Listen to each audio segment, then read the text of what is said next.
Et donc, ça nous permet de rajouter une troisième méthode à la liste des méthodes de la classe Object, qu'il faut évidemment absolument connaître. Il y a d'autres méthodes, certaines qui sont importantes, mais qu'on verra beaucoup plus tard.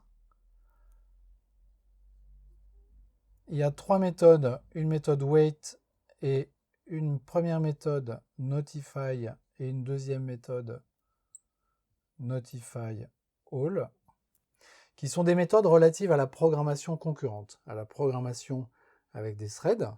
Donc ça, on les verra, mais pas tout de suite, beaucoup plus tard. Et puis, il y a des méthodes qui ont été conçues au début que Java a été conçu, notamment une méthode clone. Alors, cette méthode, c'est en général une erreur de l'utiliser. On va dire que c'est une mauvaise pratique. Donc, on ne va pas la voir. Et mon conseil, c'est de ne pas l'utiliser. Et puis, il y a une méthode qui s'appelle finalize.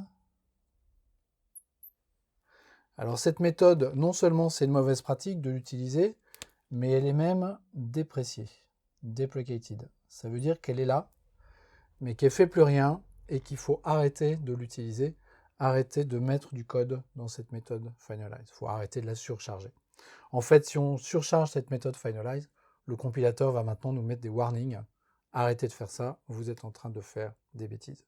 Et puis il y a une dernière méthode qu'on verra également et qui s'appelle la méthode getClass.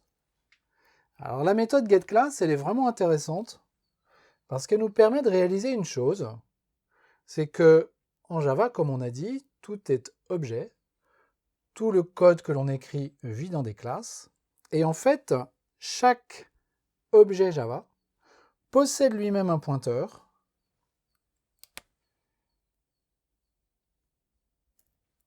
vers une instance d'une classe particulière qui s'appelle précisément classe, mais cette fois-ci avec un grand C. Grand C à classe, petit c au mot-clé. Et cette classe,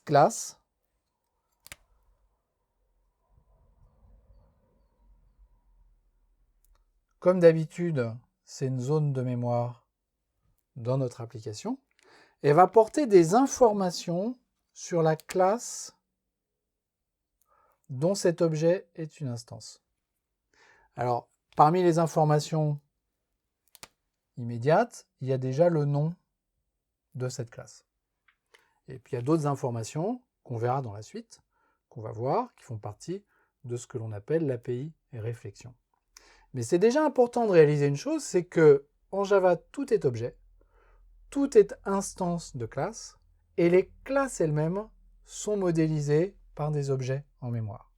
Cette classe elle représente en l'occurrence la classe user, et elle porte tout un tas d'informations sur cette classe user. Alors, on va revenir dans un instant sur cet objet instance de classe, quand on va parler des éléments statiques d'une classe.